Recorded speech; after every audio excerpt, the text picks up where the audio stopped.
अस्सलाम वालेकुम रहमतुल्लाहि वबरकात। आज का मेरा जो उन्वान है वो सबक नंबर पहला ही है, जियोग्राफिया क्लास 7वीं का। तो हमने तकरीबन सारा सबक पढ़ लिया हुआ है। तो इसका आखिरी जो एक इसकी हेडिंग जो है वो रहती है, जो कि आतिश फिशानी अमल। आतिश फिशानी अमल ये होता क्या है? आतिश फिशानी अमल मैंने पहले भी आपको पिछली वीडियो के अंदर, जो सबसे पहली जो इस चैप्टर की वीडियो मैंने बनाई थी, उसके अंदर मैंने आपको ये बात समझाई थी कि आतिश फिशानी अमल जो है वो वकू पजीर होता है। आतिश का क्या मतलब है? आतिश कहते हैं आग को, फिशा जाहिर होना। हम कहते हैं जी किसी ने किसी का राज अफशा कर दिया, मतलब कोई राज था वो छुपा हुआ था, लेकिन वो राज जो है वो उसके किसी को बता देने के बाद वो राज जो है वो क्या हो गया? अफशा हो गया। इसका अमल यानी आग का बाहर निकलने का अमल, इसके बारे में हमने बयान करना है। सबसे पहले मैंने पहले भी ये बात समझाई है, अब दोबारा आपको समझा देता हूं। आपने मिसाल लेनी है पहाड़ की। पहाड़ है, उसके नीचे सतह जमीन से जो जो सतह जमीन के अंदर ऐसी कुदरती गैसें हैं, मादनियात हैं, चट्टाने हैं, जो कि पिघली हुई हालत है, क्योंकि सतह जमीन से जो नीचे वाला हिस्सा ये गर्म है और जो बाहर वाला हिस्सा है ये ठंडा है। तो इस सतह के ऊपर जो है वो ठंडा है और जो जमीन की सतह के नीचे है वो गर्म है। तो जमीन की सतह के अंदर गर्म सियाल मादे का सतह जमीन से बाहर खारिज होना आतिश फिशानी अमल कहलाता है। जमीन के अंदर मादनियात हैं जो कि पिघली हालत के अंदर है, गर्म है, गैसेस हैं उनके साथ, वो जमीन को फाड़ कर, सतह जमीन को फाड़ती हैं और बाहर निकल आती हैं। जब वो बाहर निकलती हैं तो बाहर का जो इलाका होता है वो ठंडा होता है, और वो जब पहाड़ बाहर जो लावा बाहर निकलता है तो वो ठंड की बिना के ऊपर वो जमना शुरू कर देता है और वो एक पहाड़ की सूरत के अंदर या किसी चट्टान की सूरत के अंदर वो पैदा हो जाता है। तो इस अमल को यानी लावे का जमीन को फाड़ कर बाहर निकलना, ये आतिश फिशानी अमल कहलाता है। अच्छा, इसकी मुख्तलिफ तकसीम है, इसकी बहुत सारी किस्में हैं, लेकिन बुनियादी जो 3 किस्में हैं। सबसे पहली किस्म जो है वो जिंदा आतिशफिशा। फॉर एग्जाम्पल पहाड़ के अंदर से लावा निकला, ये हमेशा ये निकल रहा है और अभी ये लावा निकलना खत्म नहीं हुआ। फॉर एग्जाम्पल हम कहते हैं कि जापान के अंदर एक इलाका है और वहां पर पहाड़ के अंदर से आतिशफिशानी अमल निकला, लेकिन माहिरीन ने तहकीक की और तहकीक करने के बाद माहिरीन इस स्टेज पे पहुंचे, वो कहते हैं कि इस पहाड़ के अंदर से लावा तो निकल चुका है, लेकिन अभी इसके अंदर और बहुत सारी गैसेस और मादनी मौजूद हैं जो कि कभी भी निकल सकती हैं।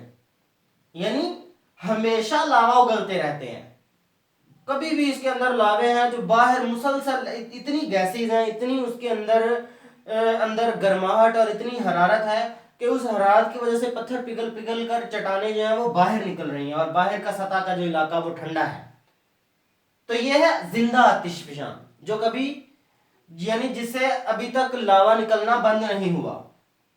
उसके बाद दूसरी किस्म आती है खफ्ता आतिशफिशा। लावा निकले हुए काफी अरसा गुजर गया मगर किसी भी वक्त लावा निकल सकता है।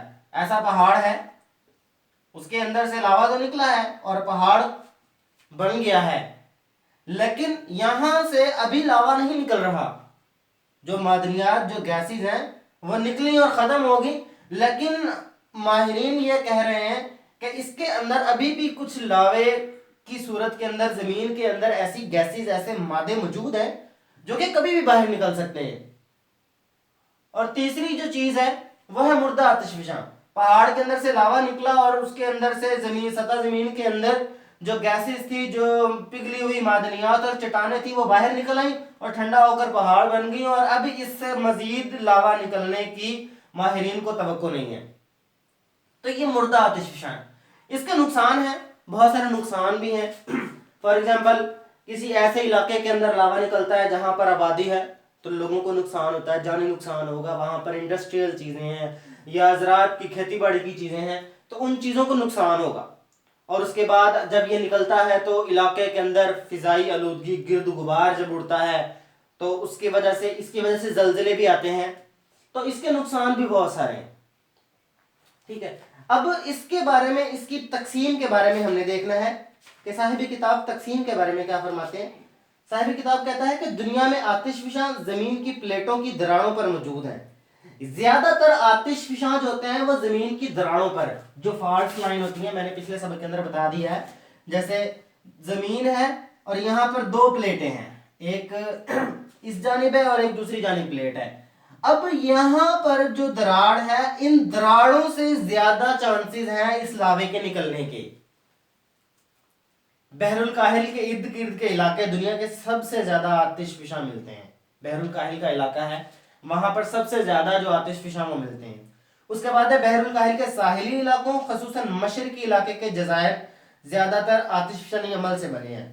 بحر الکاہل کے ساحل کے اندر خصوصاً مشرقی علاقے میں ایسے علاقے ہیں جو کہ لاوے نکلنے کی صورت کے اندر آباد ہوئے۔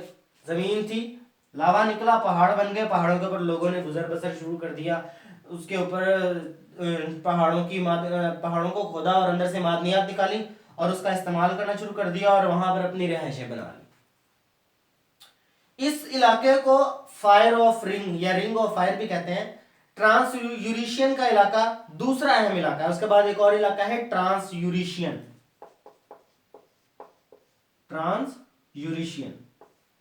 ٹھیک ہے۔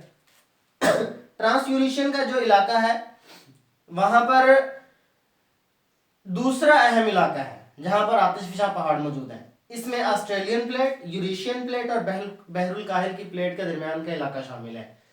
3 پلیٹیں ہیں، مختلف علاقے ہیں، تو ان کے اندر آسٹریلین پلیٹ، یوریشین پلیٹ اور بحر الکاہل کی پلیٹ کے درمیان کا جو علاقہ شامل ہے۔ آتش فشاں کا تیسرا اہم علاقہ سمندروں کے درمیان کا علاقہ ہے، اور جو تیسرا سب سے بڑا علاقہ وہ سمندروں کے درمیان میں ہے، لیکن سمندروں کے اندر آبادی نہ ہونے کی وجہ سے ہمیں پتہ نہیں چلتا کہ وہاں پر آیا آتش فشانی عمل جو ہے وہ وقوع پذیر ہوا ہے کہ نہیں۔ یہ کون سا علاقہ ہے؟ یہ بحر اوقیانوس اور بحر ہند کے درمیان موجود ہے۔ یہ پہاڑی علاقہ آتش فشانی عمل سے وجود میں آیا۔ یہاں پر پہاڑ بھی ہیں، سمندر کے اندر جزیرے ہیں، وہ پہاڑ زمین کی سطح، سمندر کے نیچے جو زیر زمین کی سطح سے لاوا نکلا اور وہ جزیرہ بن گیا۔ اسے وسطی بحر اوقیانوس کا پہاڑی سلسلہ بھی کہا جاتا ہے۔